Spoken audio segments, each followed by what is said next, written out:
Perempuan sendirian disebut dengan mar'ah namanya. Dari kata muru'ah. Punya dua arti. Satu, sosok yang senang tampil dengan keindahan.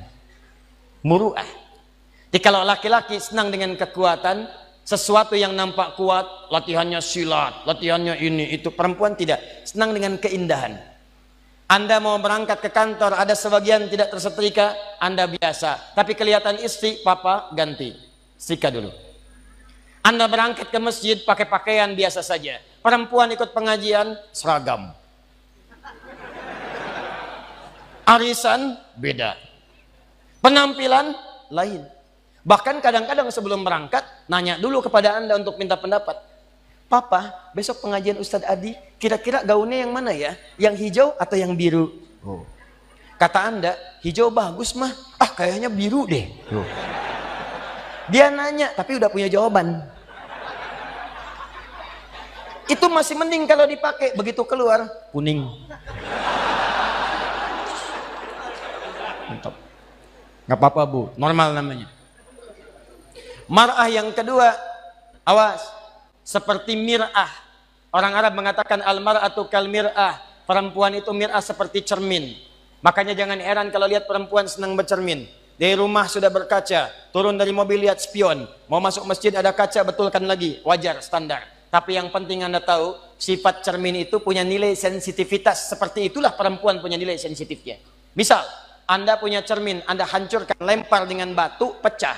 Apakah bisa disusun lagi? Jangan salah, bisa. Cuma tidak mampu memantulkan bayangan yang sempurna. Sama persis dengan perempuan, kalau dia terlukai cepat memaafkan tapi sulit melupakan apa yang dialami. Pasang status. Serius. Ada persoalan hari ini, rekening listrik 15 tahun yang lalu diungkit lagi. Bapak ini bagaimana sih? Yang itu aja nggak bisa. Tahu nggak Pak? Waktu 15 tahun lalu listrik mati, Bapak juga begini juga 15 tahun lalu. Tapi itulah keindahannya. Nanti gantian bu, tenang aja bu ya, kita masih panjang. Itu kalau sendirian, tapi kalau banyakan, laki-laki sama rijalun, perempuan mar'atun nisaun. Sampai turun surah An-Nisa, surah yang keempat. Apa artinya nisa? Bukan. Bukan perempuan. Bukan wanita. Perempuan. Surah ibu-ibu, mama. Apa diantaranya yang paling penting? Ayat 34, paling kiri sebelah atas. Kenapa disebut dengan An-Nisa? Dari kata nasa diantaranya. Sifat yang mudah kemudian tersentuh dan mudah mencurahkan apa yang dirasakan. Suka cerita. Dan kadang-kadang yang diceritakan hal yang seharusnya tidak dibuka. Kata Allah, fasalihatu qanitatun hafizatun lil ghaibi bima hafizallah. Perempuan salihah itu taati Allah dengan menaati suami pada yang baik-baik. Yang kedua, jangan membuka aib keluarga pada orang lain setelah Allah menutupnya. Jadi kalau Anda tidak buka aib di rumah tangga, tugas laki-laki, tugas perempuan sama. Jangan buka aib. Sepanjang tidak dibuka, Allah tutup sampai dengan kiamat. Kata Nabi, ada kejadian malam hari, maka selesai, siang jangan terbuka. Ada kejadian siang hari, selesai, malam jangan terbuka. Allah akan tutup sampai kiamat. Tapi kalau ada aib rumah tangga terbuka, keluar. Maka kata Allah, jangan salahkan yang menyebarkan. Kamu sendiri yang salah. Saya sudah tutup, kenapa kamu buka? Bima hafizallah. Allah yang tutup, kalian yang buka. Nah ini kadang-kadang tidak sadar. Karena perempuan punya sifat berbagi, suka cerita. Sependiam apapun kalau sendirian. Kadang-kadang kalau sudah bertemu temannya, kumpul cerita. Sifatnya pengajian, begitu kumpul bertemu dengan kawan, mulai bertanya, "Ukhti apa kabar?" "Baik." "Sehat?" "Sehat." "Suami bagaimana?" "Di situ masalahnya." "Masalah." "Ih, nggak nyangka ya?" "Nyangka." Kumpul, "Ada apa? Ada apa?" Yang satu misah. Saya tidak mau lah." "Kenapa?" "Tidak, itu dosa. Jangan seperti yang itu ya. Itu tuh begini. Nah, sama. Itulah humazah. Sejak dulu sudah ada. Dari sejak zaman Nabi Yusuf. Nabi Yusuf itu anaknya Nabi Yakub. Nabi Yakub anaknya Nabi Ishak. Nabi Ishak anaknya Nabi Ibrahim. Dari Sayyidah Sarah. Dari sejak dulu sudah ada perempuan yang suka kumpul-kumpul. Suaminya sibuk kerja ngumpulin harta. Perempuannya kumpul-kumpul. Saking kumpulnya itu sibuk membicarakan orang lain. Ada yang ganteng dibicarain. Nabi Yusuf ganteng dibicarain. Iya ya, ganteng-ganteng Nabi ya. Iya, orang sekarang ganteng-ganteng serigala. Dulu ganteng-ganteng Nabi. Ngobrol, ada. Cuman buat ngobrol doang, duduk, datang ngobrol, minum, pulang lagi. Oh mazah. Jeng bagaimana bisnis suami? Begini. Ih, kok cuman segitu ya? Kita mah kemarin dapatnya suami lumayan loh, 10 kali lipat dari yang kamu dapatkan. Cuman gitu doang. Humazah. Alladzi jama'a malahu wa addada, yang suaminya sibuk cuman ngumpulin harta dunia saja, nggak pernah mikir akhirat. Bekal akhirat nggak ada. Nanti kita akan lihat apa bekal akhirat. Nggak pernah mikir, yang penting dunia. Kerja, harta, rumah, mobil, uang, dolar, semua kumpulkan. Maka yang seperti itu kata Allah, kamu mesti ingat ya, orang yang sudah berpikir begitu saat di dunia, saya akan siapkan neraka paling spesial saat di akhirat. Namanya Hutamah. Neraka Hutamah ini beda dengan neraka biasa. Cara disiksanya, maaf sekali, diikat. Padahal neraka yang paling ringan, tapi seringan-ringannya neraka juga. Ya, seringan-ringannya neraka. Jangan coba-coba nih. Ya. Itu ada di Quran surah keempat ayat 56 paling kanan sebelah atas. Itu yang paling ringan di neraka. Innal ladzina kafaru bi ayatina sawfa nuslihim nara. Orang-orang yang ingkar kepada ayat-ayat kami, nanti kami masukkan ke neraka. Paling ringan kami tarik ubun-ubunnya. Nusli kami celupkan ke dalam api neraka. Dicelup kayak bikin teh celup.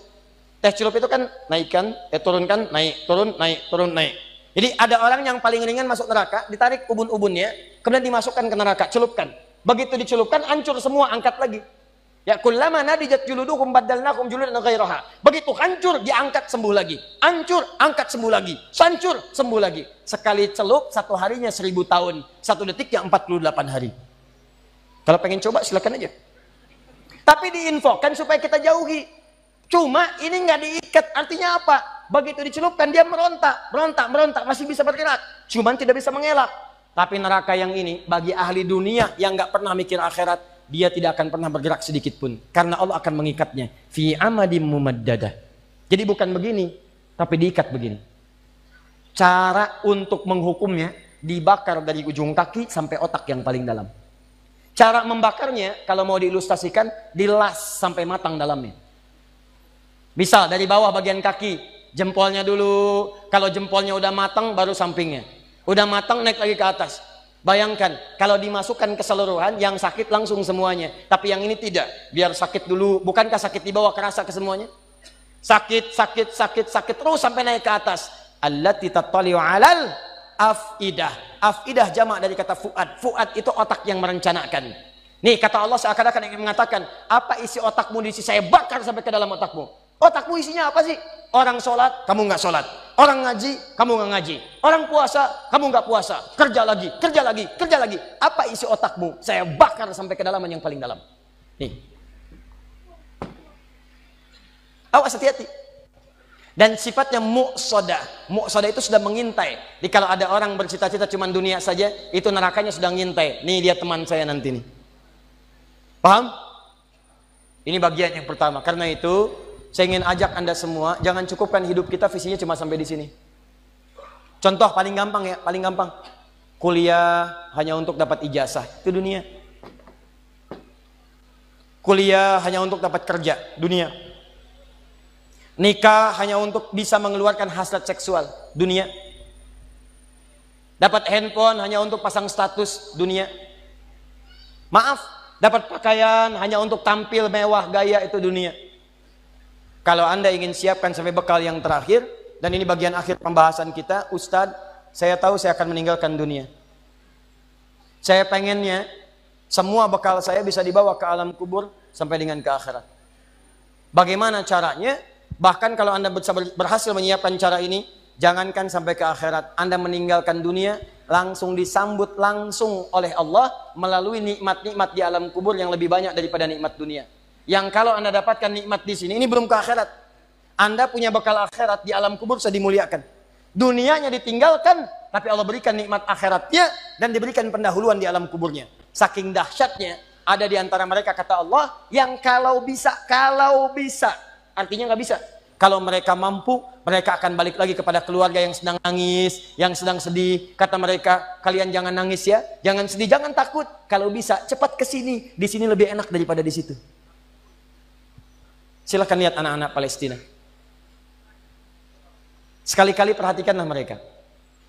4 tahun, 5 tahun, tiba-tiba ada yang wafat di antara mereka. Lihat wajahnya. Apakah ada wafat di antara mereka yang wajahnya sedih? Tidak. Senyum, bira.